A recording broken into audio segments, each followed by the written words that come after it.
Ladies and gentlemen, a very warm welcome to the IES Politics on Point, the Security Podcast to Go. My name is Sofia Maria Satanakis, and today we will talk about disinformation.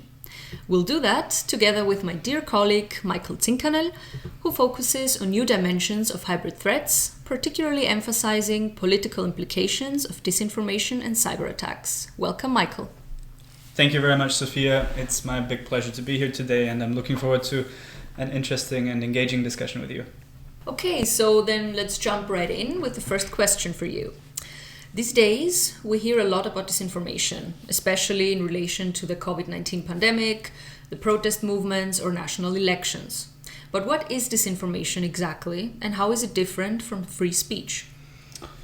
I think this is one of the most relevant questions that we have to answer when we talk about disinformation, to make a clear distinction between free speech, the freedom of speech, and clearly and very systematically created disinformation campaigns. So disinformation is categorized as intentionally created and disseminated verifiably false information.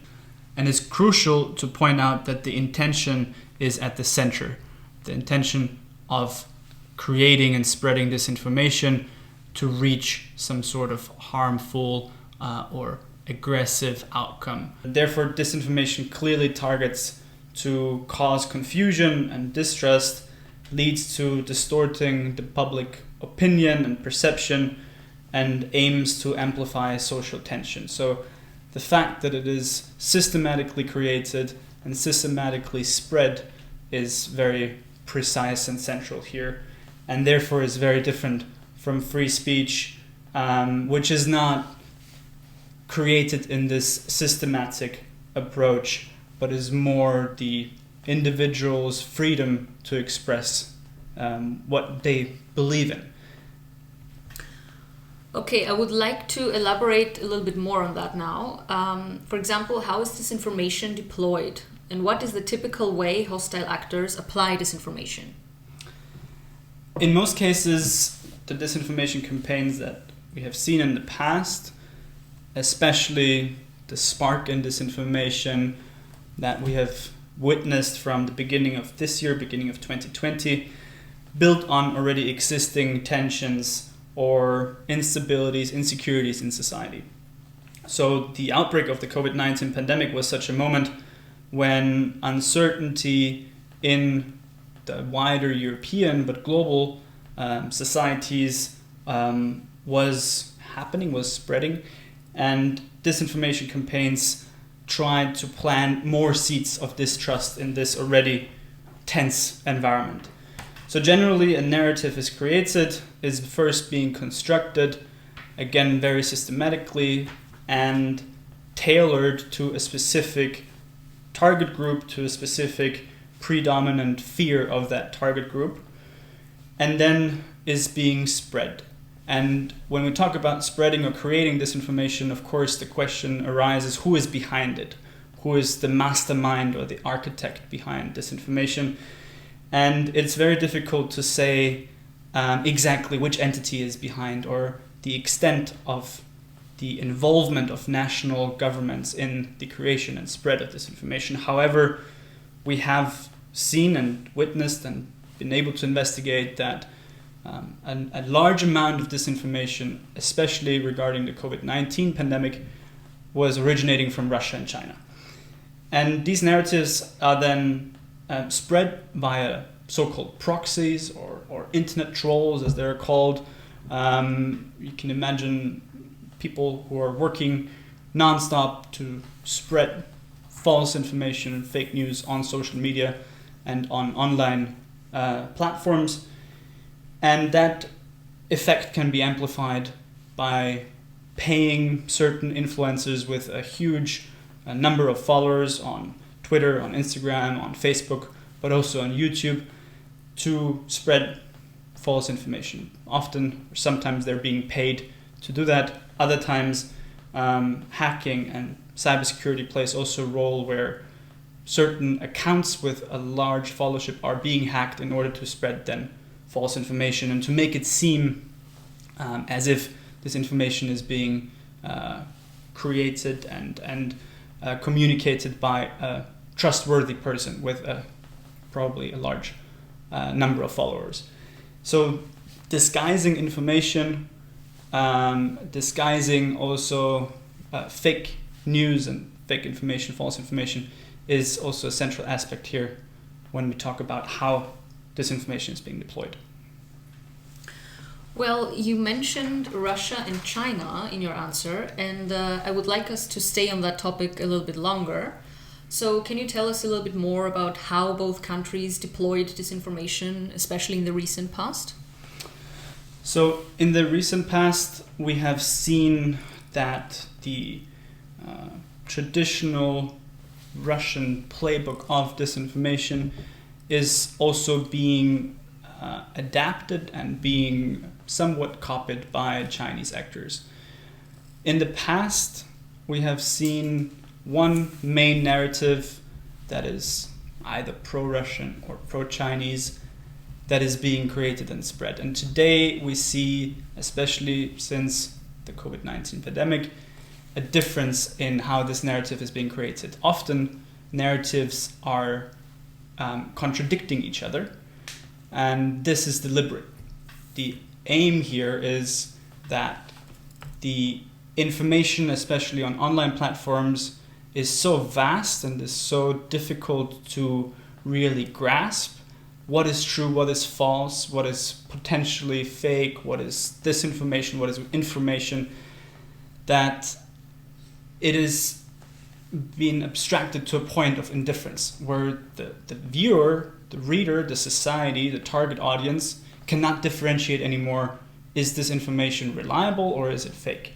And this is a strategy that we see a lot these days, and especially since the beginning of the year, where disinformation is being created in that way. Another very distinct aspect of Chinese disinformation is that the diplomatic authorities, the embassies, and the diplomatic staff is often being instrumentalized in also trying to spread disinformation through their diplomatic channels, through the official diplomatic Facebook pages or Twitter accounts or websites, to spread a certain very clear governmental narrative, where also in some cases false information and disinformation has been detected.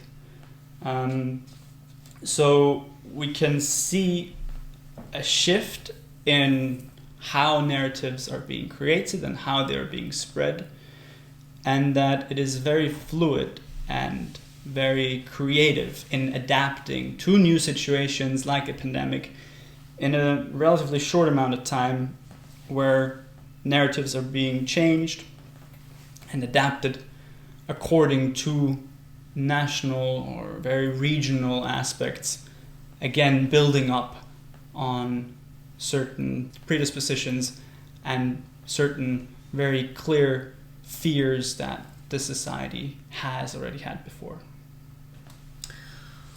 Well, I hope that there are still things that we can do to counter what you just illustrated so detailed for us.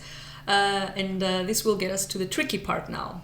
Which measures would you suggest to limit the impact of disinformation campaigns?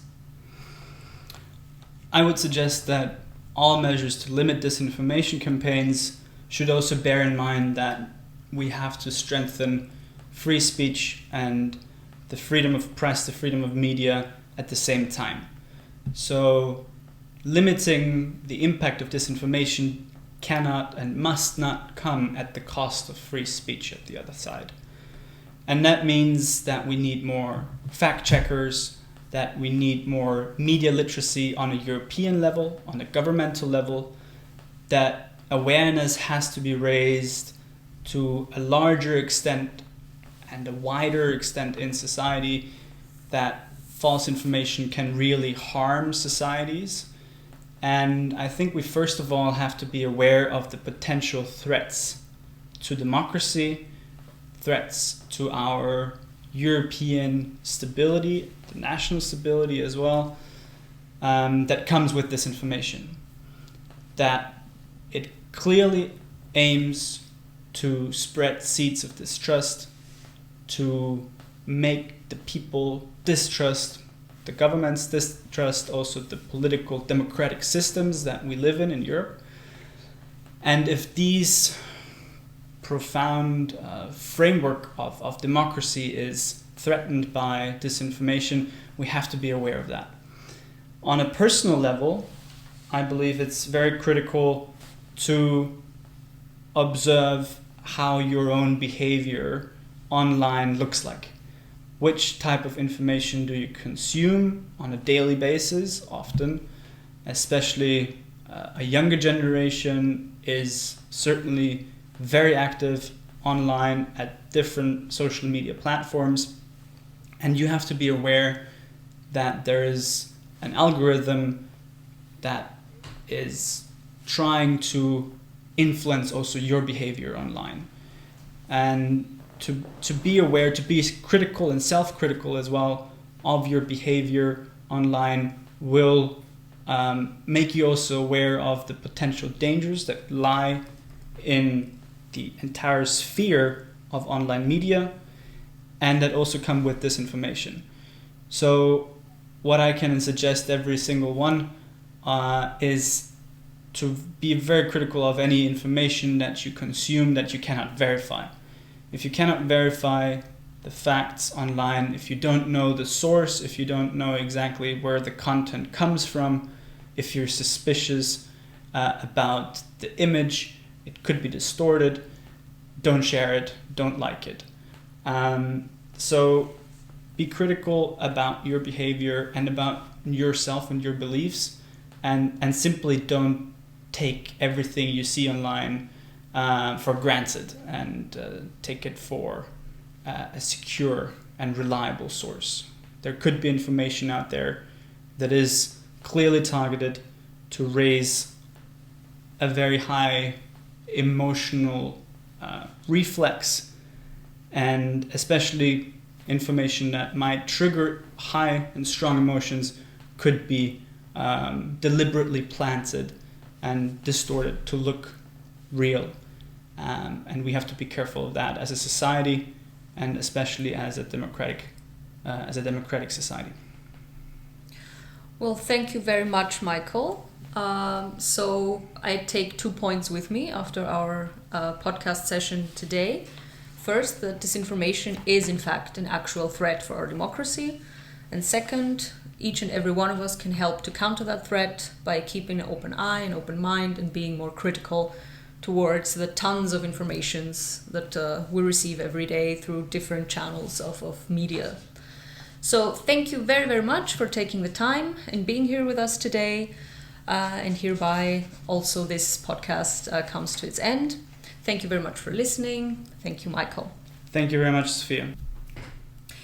And on a little side note, for all those of you who want to dig a little deeper into the topic of disinformation, feel free to visit our homepage at AIES.at. We have various publications regarding disinformation and its general implications on our society available, and there are a lot more to come. So thank you again for listening to us. Stay tuned and goodbye.